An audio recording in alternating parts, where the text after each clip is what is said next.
Hello, future chemists. Welcome to a fascinating journey into the world of chemical thermodynamics, specifically focusing on a crucial concept: enthalpies for different types of reactions. Have you ever wondered why some reactions make things hot, while others make them cold? Today, we'll unravel these energy secrets. We'll start with the basics, then move to medium-level concepts like Hess's law, delve into hard topics such as bond enthalpies and the Born-Haber cycle, and finally tackle competitive-level insights, including calorimetry and Kirchhoff's equation. Get ready to explore how energy dictates chemical change. Let's kick things off with the fundamentals. What exactly is enthalpy, and how do we describe the heat changes in everyday chemical reactions? Enthalpy, denoted by H, is essentially the total heat content of a system at constant pressure. When a reaction occurs, the change in enthalpy, or delta H, tells us the amount of heat absorbed or released. If delta H is negative, heat is released, and we call it an exothermic reaction, like burning fuel. If delta H is positive, heat is absorbed, making it an endothermic reaction, such as photosynthesis. We often refer to standard enthalpy, delta H degree, which means these changes are measured under specific standard conditions: 298 Kelvin, 1 atmosphere pressure, and 1 molar concentration for solutions. The units are typically kilojoules per mole. Now, let's look at some common types of enthalpy changes.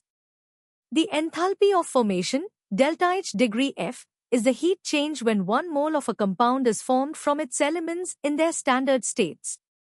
For example, forming water from hydrogen and oxygen. Enthalpy of combustion, delta H degree C, is the heat released when 1 mole of a substance burns completely in oxygen, like methane combustion. Enthalpy of neutralization, delta H degree Neut, is the heat change when an acid and base react to form 1 mole of water. And finally, enthalpy of solution, delta H degree Sol, describes the heat change when a substance dissolves in a solvent. These specific enthalpies help us categorize and understand diverse chemical processes. Time to test your understanding with a few practice questions. First, what's the main difference between an exothermic and an endothermic reaction? Second, define standard enthalpy of formation and state the standard conditions.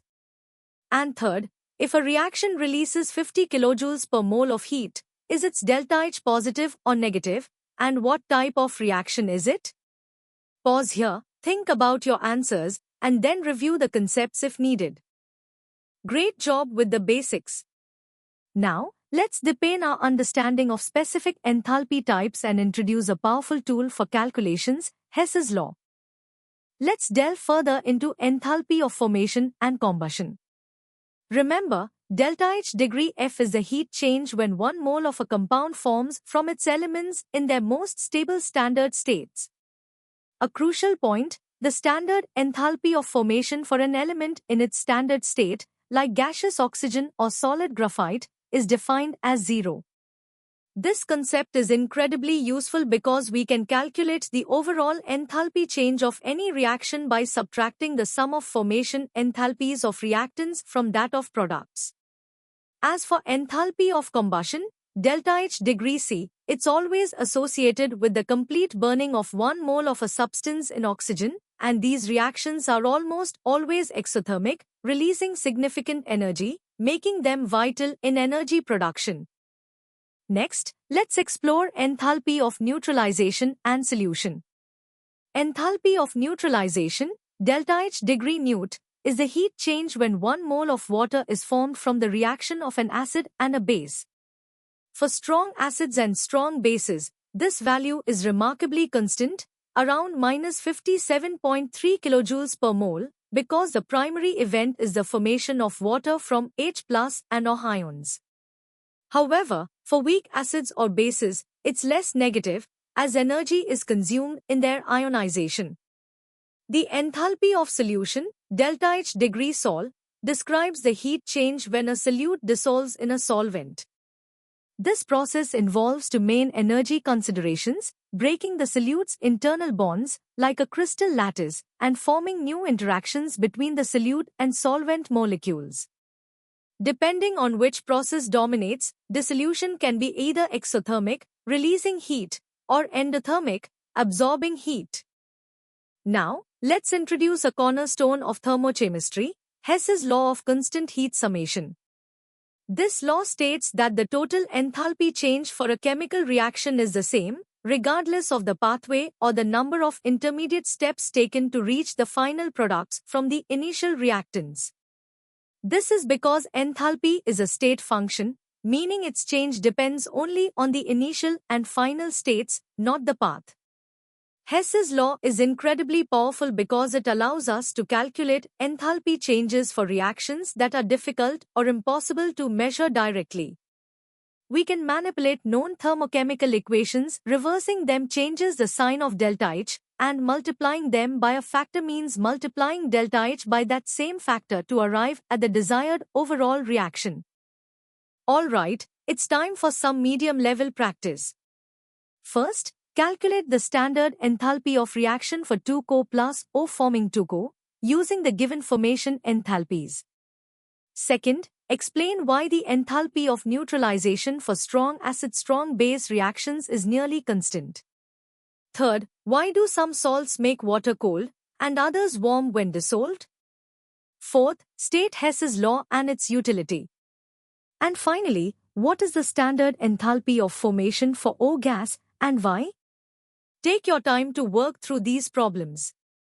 Excellent work so far. Now, let's elevate our understanding to the hard level, tackling more complex applications of Hess's law, bond enthalpies, and the insightful Born-Haber cycle. Let's dive deeper into applying Hess's law.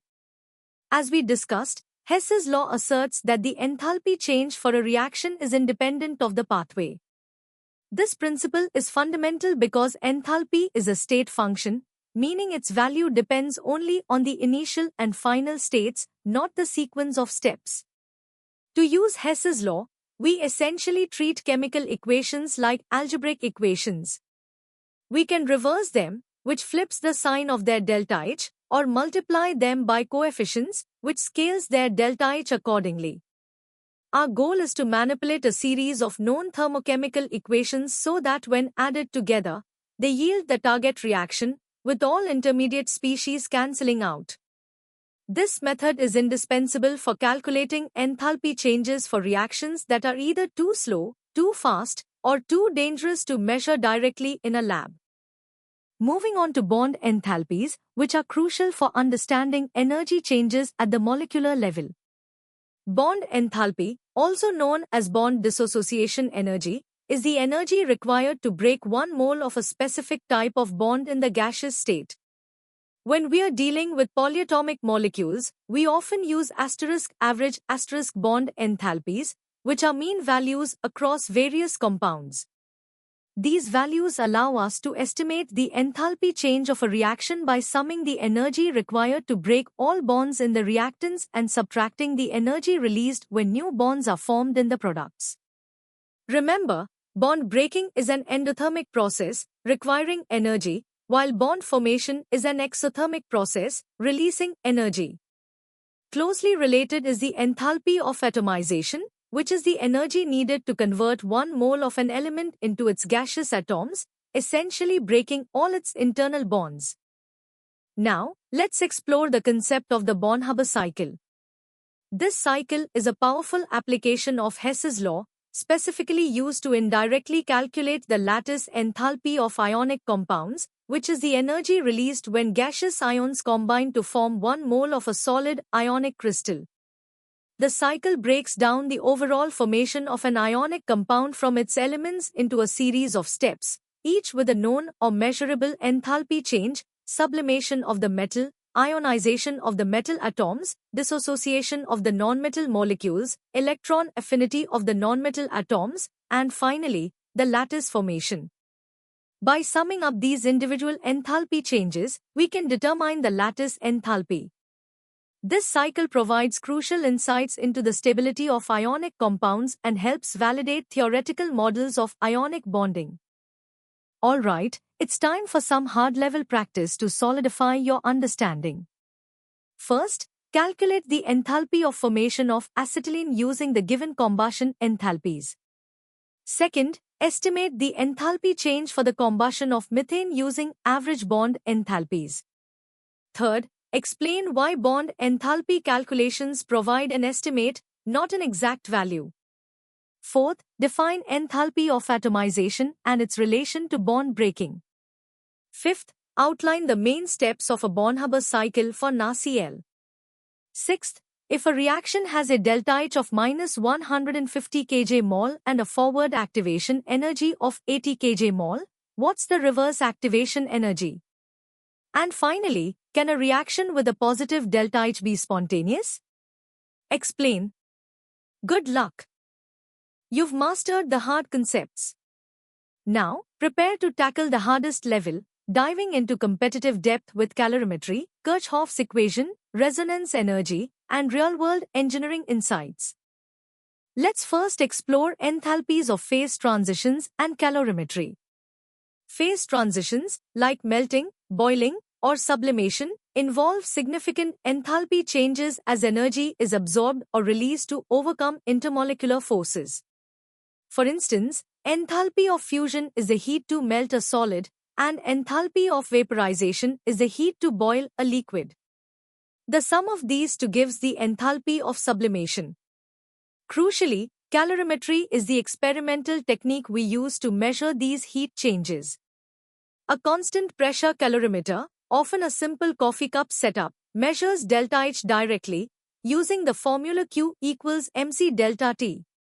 A constant volume calorimeter, or bomb calorimeter, is used for combustion reactions and measures the internal energy change, delta U, under constant volume conditions, using the calorimeter's known heat capacity. These methods are essential for obtaining accurate thermochemical data. Next, let's understand how enthalpy changes with temperature, using Kirchhoff's equation. While we often assume delta H for a reaction is constant, it actually varies with temperature. Kirchhoff's equation quantifies this variation, delta H degree Rxn at a new temperature, T, equals delta H degree Rxn at an initial temperature, T, plus the integral of delta Cp dt from T to T. Here, delta Cp is the change in the heat capacity at constant pressure for the reaction, calculated as the sum of heat capacities of products minus that of reactants. For small temperature ranges, we often simplify this by assuming delta Cp is constant. This equation is incredibly important for chemical engineers who need to predict reaction enthalpies at various operating temperatures, which can be vastly different from standard conditions. It allows for accurate reactor design and process optimization, ensuring efficiency and safety in industrial settings. Let's now investigate resonance energy and the enthalpies of hydration and dilution. Resonance energy is the extra stability a molecule gains when it cannot be accurately represented by a single Lewis structure, but rather by a combination of contributing structures, like in benzene. This stabilization means the molecule's actual energy is lower than what you'd calculate for any one hypothetical structure, resulting in a more negative, or more stable, enthalpy of formation. Then we have enthalpy of hydration, which is the heat released when gaseous ions are surrounded by water molecules to form an aqueous solution. This process is always exothermic because of the strong ion-dipole interactions. Finally, enthalpy of dilution refers to the heat change when additional solvent is added to an already formed solution. This can be either exothermic or endothermic, depending on how the new solvent molecules interact with the existing solute and solvent particles, affecting the overall stability of the solution. These subtle energy effects are critical in many chemical and biological systems. Understanding enthalpies is not just academic, it has profound real-world impact and industrial relevance. In chemical engineering, enthalpy data is the backbone for designing efficient and safe chemical reactors, optimizing reaction conditions, and managing heat transfer. In the energy sector, Combustion enthalpies are fundamental to assessing fuel efficiency and designing power plants. Environmental scientists use enthalpy changes to model atmospheric reactions, understand pollutant formation, and study climate change. Biochemists rely on enthalpy principles to decipher metabolic pathways, understand protein folding, and analyze enzyme kinetics. In material science, knowledge of formation and phase transition enthalpies guides the synthesis and processing of new materials with desired properties. And in pharmaceuticals, enthalpies of solution and stability are critical for drug formulation, dissolution rates, and predicting shelf life. From fundamental research to cutting-edge applications, enthalpies are truly at the heart of chemistry. All right, brace yourselves for the first set of 5 challenging questions to solidify your competitive level understanding. First, calculate the enthalpy of sublimation for ice given fusion and vaporization enthalpies and explain the significance of their relative magnitudes. Second, use bomb calorimetry data to calculate the molar internal energy of combustion for ethanol. Third, apply Kirchhoff's equation to estimate the enthalpy of reaction for ammonia synthesis at 398 Kelvin, given its value at 298 Kelvin and specific heat capacities. Fourth, explain the discrepancy between experimental and calculated hydrogenation enthalpies of benzene using resonance energy. And fifth, distinguish between enthalpy of hydration and enthalpy of dilution, providing a relevant example. Take your time to analyze these problems thoroughly. Now, let's tackle the final 5 advanced questions. Sixth, explain why the Born-Haber cycle is essentially an application of Hess's law. Seventh, discuss the limitations of using average bond enthalpies for calculations and when they are most and least accurate. Eighth, how does the phase of reactants and products affect enthalpy change, with a water example? Ninth, explain how Kirchhoff's equation aids chemical engineers in optimizing industrial processes. And 10th, explain why the dissolution of calcium chloride in water is exothermic, connecting it to lattice and hydration enthalpies. These questions require a comprehensive understanding and analytical thinking. Good luck! Congratulations on completing this in-depth exploration of enthalpies for different types of reactions. From basic definitions to advanced calculations and real-world applications, you've covered a vast and crucial part of chemical thermodynamics. Remember, mastering these concepts is key not just for your main exam, but for understanding how energy drives all chemical processes around us. For more such comprehensive educational content, practice questions, and expert guidance, visit synapse.omaps.in. Don't forget to subscribe to our channel for regular updates and new lessons. Keep learning, keep exploring, and keep excelling. See you in the next session.